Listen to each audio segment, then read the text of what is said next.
What up? It's your boy T-Man Reaction. So, in case you wondering why I was a little different, I'm trying out this Droid Cam app on my secondary phone as well too, to do recording as well too. Might get better quality. Anyway, better check out some makeup for Music Monday. It's called this from Digging and Great though. This is called Why Mash Jackson Wanted the Thriller Destroyed. So, always love the backstory of some of these songs made from Digging and Crates. So I think that's what it's called. Let me make sure I get the right name of the song of the Destroyed. Yeah, why he wanted that Thriller Destroyed. That's interesting though. One of the greatest Halloween songs of all time, and the song that got him really popular. Well, the album did. The song got popular mainly because of the video. But anyway, without further ado, let's check out this video from Digging Grace for the homie. I'm about to say the guy name right, not Ian.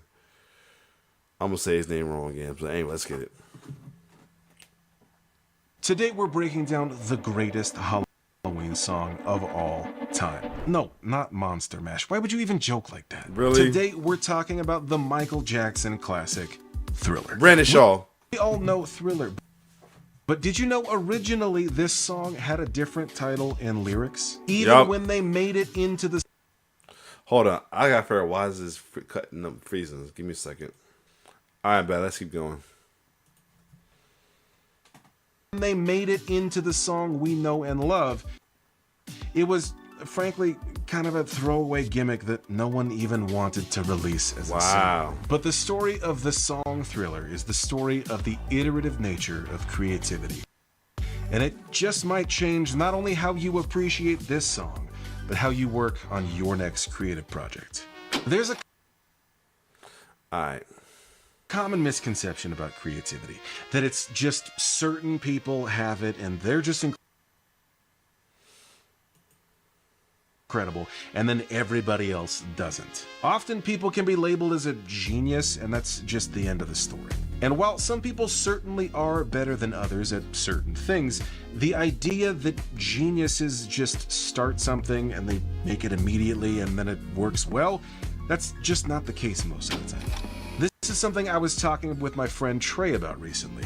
He's also a musician, specifically a percussionist, who also loves telling stories and looking at this often messy process of creativity. When you hear an amazing song, or watch a great movie, or experience a moving piece of art, what you're not seeing is all of the terrible first drafts that led to the thing that you love. That's exactly why I love the Thriller 25 and 40 albums so much. These were released on the 25th and 40th anniversaries of the albums, as the names suggest. And there is a ton of interviews, demos, and songs that got cut, and then other things that show that this was not as easy as just like making a hit album.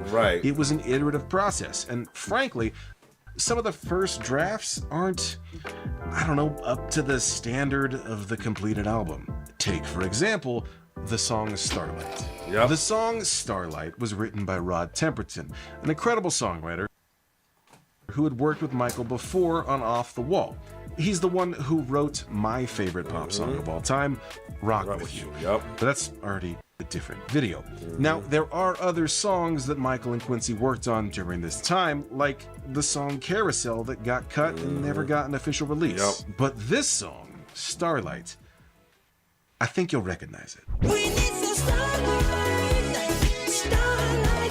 I know, it's really weird to hear a bizarro alternate reality version of a song that is such a massive cultural hit.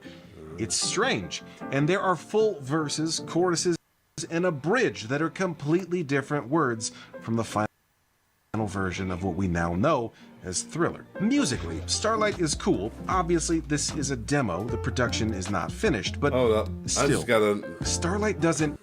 I just got a YouTube, if this is what I think this is. If this is what I think it is. Oh yeah, you already know what the next video is. It's got the joint for the ghost face. Oh yes. Grab You. It's cool, but it's not a hit. Still, it's better than Monster Mash, but there was still work to be done. And Quincy felt the same way. He liked might it, have gone but he my wanted it to mom. sound a little more mysterious. So he asked Rod Temperton to keep working on it. One other title he considered, Midnight Man. Because it's midnight. Midnight Man. Really? No. I mean, that's closer, but still, no. They kept working and eventually arrived at Thriller. They changed the words, and the rest is history. Boom, massive hit, done. Except there was still so much more to you know do. what? That Starlight demo was exactly that. A Hold demo. on. All right, I'm gonna hold off on this because it's like a lot going on. Give me a second. I'm gonna switch back to the original version. All right, I'm back. I'm gonna take my original camera. It was like 2 months. Like I'm wondering if me, because I haven't used it, because I'm using the Wi-Fi, is causing the interference with the video itself though. But I'm also gonna check redo the Wi-Fi. Give me a second, one more time. I'm back. So yeah, I'm gonna try it on this my original camera. I was trying to try it on the iPhone. This dude's good, but my Wi-Fi is like the thing like it's interfering with the video stuff. I'm guessing. I'm assuming though. Other than that, let's keep going. Now it was time to turn Thriller into a fully produced song. There has been so much written, spoken, and YouTubed about this song and album. You can and should sort through hours of interviews, videos of people like Greg Phillinganes or Anthony Marinelli breaking down parts and sounds from this album. Let's take a quick look at all of the intricate parts that are weaving together here. On the verse, you've got these synth pads playing these chords.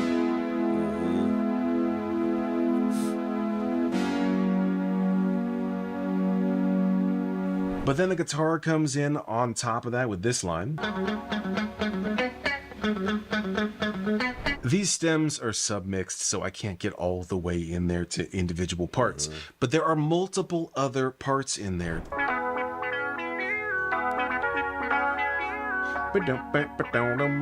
That line.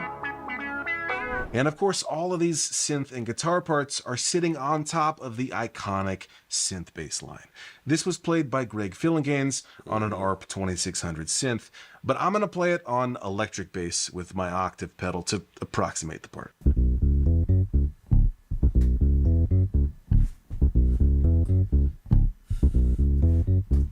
Of course, there's also drums underneath all of this too, but it's just a really straightforward pattern. There's not much to explore there. It's just like kick, the snare, the hi-hat, a couple other things, I guess. But anyway, the next element after... Wait. Did you hear that percussion part? I'm like, you scared me, man. How did you even get in here? I guess I should introduce you. Okay, this is Trey Macias, everybody. Trey, so this drum pattern is really straightforward. I don't know what you're talking about with the percussion part. Well, you are right. It is a pretty straightforward drum part. It's just 4 on the floor, snare on 2 and 4, and a big old fat clap on beat 4. Yep. But all of the syncopation is coming from the percussion. You have me interested. Tell me about this. Okay, so this beat was made using the electronic drum machines that were essentially the newest tech of the time. The Roland TR-808 and the Linn LM1 were both released 2 years before, but earlier that year, Linn released the LM2, which we call the Linn drum. Okay, yeah, I know that one. So what did Anthony Marinelli do? He broke it all. No, literally. I saw the video of broke him apart the entire drum showing machine us. so he could swap out some of the sample chips. I seen the video of him doing that. Him much older now, and I saw him in the clip of the Thriller 40 documentary as well too. When I saw that, it had me mad shit, like trying it out on my own though. The way he was doing the drums. He kept the Linn drum kick, but he wanted the snare and hi-hats from its predecessor, the LM1, which were thinner and brighter, but the clap from the 808. You know what? Let's hear them talk about it. I had a friend from high school named Brad Cox, that right? right and there. he worked at Linn Drum. Okay. And I went there at night Shout out to during Phil Thriller, Linn. and he would burn these chips for me. Wow. So there's claps. Okay. So that's a good one that I just happened to have fall out because those are the claps from the Linn Drum. But the claps that were on the demo sounded like TR-808. So he burned me a TR-808 chip, and I put it in here, and then we used the Linn Drum kick, here's snare. So that's LM1 snare. I had to take out the Linn Drum snare. That's crazy. But it was Linn Drum cowbell like And Crazy that it LM was like technology back in the, this was made this video was recent, but the fact that the song was made in 80, 81, 82, and they're doing this stuff like that now, it's awesome right there. Like going on the board under like a machine, switch out trips and stuff like that. That's pretty intriguing right there. M1 congas. So this is a 23-year-old tweaking some electronics that could make, or quite literally 23? break Wow. the record. He said that he would work on changing these sound chips at night after the session, because if he did break the cards during the session, they would have no clap or no cymbal or no snare drum, and that wouldn't be good. Anyway, let me tell you about the percussion. Let's do it. So for the percussion, there are like 3 main parts, the most important of which is the cowbell. The cowbell? The cowbell. Now, the cool thing about the LinnDrum is that it was the first electronic drum machine that actually sampled acoustic drums. So while it is a LinnDrum playing the beat, we are hearing real cowbell on top of it. Actually, why don't you play the beat? Okay, so here's the beat, no percussion? No percussion. Like you said, very simple, very straightforward. But when you add the cowbell and you get Just that? just that. Can you do that? I can do that, yeah. Okay, not just that. There's another cowbell.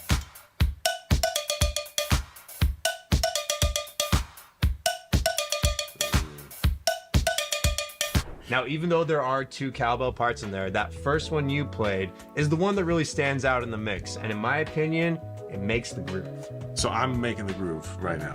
That's not what I said. That's not what I said. There is also a conga track in there. Again, this is a LinnDrum conga part. It's also quite buried in the mix along with that second cowbell. But when you put those percussion parts on top of the steady, simple drum groove, that's what gives Thriller the swing. You know, now that you mention it, like, I don't think I can unhear it.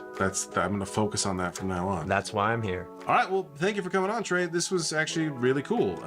Yeah, you can just see yourself out. I'll keep going with the rest of the video. Okay, so where was I? Right. It's an iterative process. So Rod Temperton started with Starlight. He tried Midnight Man, landed on Thriller, nailed down these parts, the sounds, the cowbell groove, and then after that, then the rest was history. No. Hold on. I'm not trying to derail the video, but that's just not it. You're missing one important part. Yeah, man, I'm about to get to it if you would let me finish. Vincent Price? Yeah, man. Okay, so Rod Temperton always envisioned a spoken word section on Starlight or Thriller, but he didn't know quite what to do with it. So that's when Quincy's wife at the time, Peggy Lipton, suggested that they call up her friend, horror legend Vincent Price. On the Thriller 25 album, there's a great story from Rod Temperton about this Vincent Price section. Originally, the idea was to have him come record just general horror stuff and just kind of talk creepy. But the night before the session, Quincy called Rod and asked him to write something up. So Rod says yeah, and he plans on doing it in the morning. Of course, the next morning, the day of the session, does not go the way that he's planned. He has a meeting that he forgot about, and then Quincy calls at noon like, hey man, you good? You got that verse? Because the session's at 2. Rod's like, yeah, I'm good, even though he has not written anything. So he frantically jots down 3 verses on the way to the studio and manages to get it on the music stand just as Vincent Price is walking into the studio. It's a nice touch to have Vincent Price on the outro of this song. I personally don't really know much about his movies. I know him primarily from this song, actually, but even still. Let me just stop you right there, B-Shaw. Oh man, I know personally for this and 13 Ghosts of Scooby-Doo. Trey, what? Where are you? I'm standing on the Warner Brothers studio lot here in Burbank, California, in front of the exact spot Vincent Price filmed one of his most well-known horror movies, 1953's House of Wax. What are you, like a field correspondent now? I don't think we have the technology available to do this. Yes, sir. House of Wax was Hollywood's first movie in 3D, surround sound, and full color picture. So it's fitting that Vincent Price, who was at the forefront of such a technological advancement in the film industry, would already be involved in such a monumental song here as well. Yeah, that's actually a great point, but okay, Trey, get back here. I actually have an idea now of how to wrap up this video. I think it could be fun. You got it. From Digging the Greats, I'm Trey Macias. Back to you, Brandon. That's not a thing. That's not what we're doing. Okay, so as you can see, the creative process is an iterative thing. They started with Starlight, that evolved into Thriller, which filled out with all of this incredible production, and then the cherry on top is Vincent Price. After adding that, the song was complete. It was a massive hit, and the rest is history. Well, not quite. Oh my God, dude, Lord. how did you get back here so fast? You He's see, the like- problem is no one really Trey's like Zoran. Trey to Brandon's like Zoran to James on Death Meat. thought much of the song. It was a weird novelty that, while it was the name of the album, it wasn't initially released as a single. The head of CBS even said, quote, "Who wants a single about Monster?" Right. Oh, well, yeah, because Monster Mash had been out for, I don't know, like 20 years. Everyone knew it was a terrible song. What do you have against Monster Mash? It's just a weird song, and I don't understand why anyone likes it. Anyway, when the album Thriller was released, it sold great, and there were many singles released, but eventually sales started slumping, and Michael was obsessed with album sales. So to boost that back up, the song Thriller was eventually released as a single, the seventh and final single from this album. Wow, that is an insane number of singles. Okay, so then after that, the rest was history. No, still no. Okay, so to get the album sales up with the release of this single, they went over the top with this incredible music video, which at well, over of course. 13 minutes long is now incredibly famous. Right, and then during the editing process, Michael was so worried about how it would be received, he ordered the editors to destroy the film because he was a practicing Jehovah's Witness. Yeah. He was literally sick over the release of this music video. Yeah, he locked himself in his room for days, refusing to come out because he was so worried about this. Of course, the footage was not destroyed, and instead they added a disclaimer at the beginning of the music video, which, by the way, Brandon, I didn't see a disclaimer at the beginning of this video. Oh, somebody's like, "Hey, little man, come here." Ooh, there's a nasty little spider over there. Give me a quick second. I'm back. Got that spider and got my little man here. So somebody woke up from a little nappy. Anyway, let's keep going. I felt like I didn't need to add one, but Okay, hold on.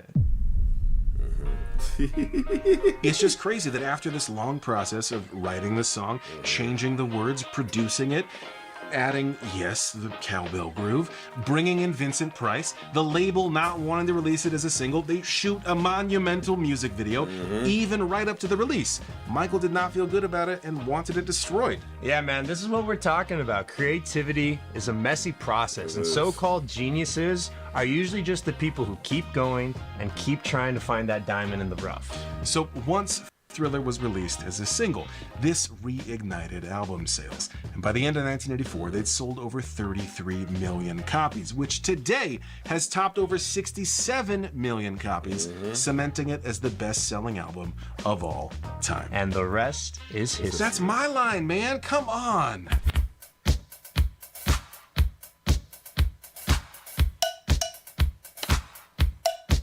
There's indication this woman keeps standing around.